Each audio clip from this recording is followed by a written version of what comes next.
ॐ नमः शिवाय। ॐ नमः शिवाय। नारायण विष्णु भज मन नारायण नारायण नारायण भज मन नारायण नारायण। भगवान की जय। बोल शंकर भगवान की जय। बोल मात गंगा तेरी सदा ही जय। आज गोवर्धन पूजा है। आप सभी गोवर्धन पूजा में कितने बजे का समय है? 3 से 5 ये यहाँ पर कीर्तन होगा। सभी यहाँ पर सम्मिलित होंगे और रोज प्रातः जो यज्ञ होगा 5 बजे यज्ञ प्रारंभ होगा और रोज फेरी होगी। कभी किसी मंदिर की प्रसाद की सेवा भी जो देना चाहते हैं वो सेवा जरूर लेके आए। ये अंतिम जो चरण चल रहे हैं, शुक्ल पक्ष की जो चरण चल रहे हैं, इसमें अधिक से अधिक पहुँचकर यहाँ पर सेवा करें और ईश्वर की असीम कृपा प्राप्त करें। 18वां अध्याय। लिखता हूँ मैं पुराण की सीधी सच्ची बात। 18वां अध्याय कार्तिक मुक्ति का वरदात। और अब रौद्र रूप महाप्रभु शंकर अपने वीर गणों के साथ नंदी पर चढ़कर हंसते हुए भूमि पर आए। उनको आया देखकर उनके पराजित गण फिर लौट आए और सिंहनाद करते हुए आयुधों से दैत्यों पर प्रहार करने लगे। भीष्म रूपधारी रुद्र की देखते देखकर दैत्य भागने लगे। तब युद्ध में अपने अपने दैत्यों के पराजित होते हुए देखकर जलंधर हजारों बाण छोड़ता हुआ भगवान शंकर की ओर दौड़ा। उसके शुंभ निशुंभ आदि वीर भी क्रोध से अपने होठों को काटते हुए शंकर भगवान की ओर दौड़े।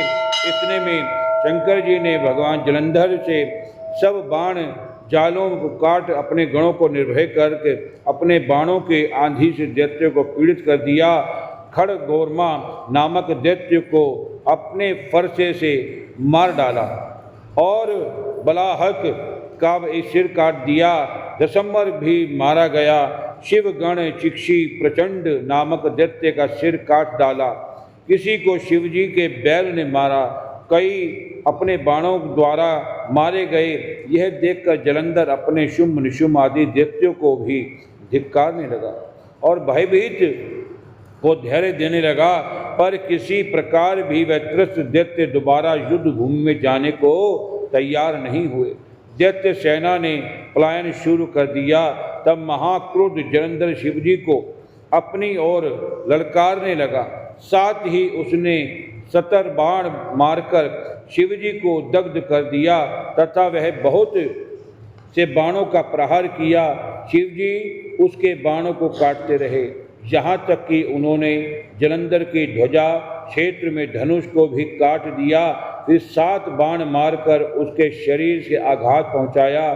धनुष के कट जाने से जलंधर के प्रचंड बाण मारकर उनकी गदा के टुकड़े टुकड़े कर दिए। तब उसने समझा कि शिव मुझसे बलवान हैं, अतः उसके गंधर्व माया उत्पन्न कर दी है। अपने गंधर्व सराओं के गण पैदा हो गए। वीणा और मृदंग आदि बाजों के साथ नृत्य व गान होने लगा। इसमें अपने गुणों सहित रुद्र भी मोहित हो गए। उन्होंने युद्ध बंद कर दिया। फिर तो काम से मोहित हो जलंधर जल्दी से त्रिनेत्र भगवान शंकर का रूप धारण करके वृषभ पर बैठ पार्वती के पास जा पहुंचा। उधर जब पार्वती ने अपने पति को आता देखा तो अपनी सखियों के साथ छोड़ दिया और आगे आई। पार्वती को देखकर कामातुर जलंधर ने वृषपतन हो गया और उसके पवन से यह जड़ भी हो गया। गौरी ने उसे दानव जाना और वह अंतर्ध्यान होकर उत्तर की ओर मानस पर चली गई। यह वहाँ पार्वती को देखकर जलंधर फिर शिवजी के और लौटा और पार्वती ने भगवान विष्णु को बुलाकर दैत्य का यह कृत्य कहा। यह प्रश्न किया कि क्या आप इससे अवगत हैं? भगवान विष्णु ने हाथ जोड़कर उत्तर दिया कि आपकी कृपा से मुझे सब कुछ ज्ञात है। हे माँ, जो आज्ञा हो मैं उसका पालन करूं। जगत माता ने विष्णु जी से कहा कि उस दैत्य ने जो मार्ग खोला है उसका अनुसरण उचित है। मैं तुम्हें आज्ञा देती हूँ कि तुम जाकर उसकी स्त्री का पतिव्रत भ्रष्ट करो और दैत्य सभी मरेंगे। पार्वती जी की आज्ञा पाते ही भगवान विष्णु माँ की आज्ञा शिरोधार्य करके छल करने के लिए जलंधर के नगर की ओर बढ़ चले। बोल सियावर रामचंद्र भगवान की जय।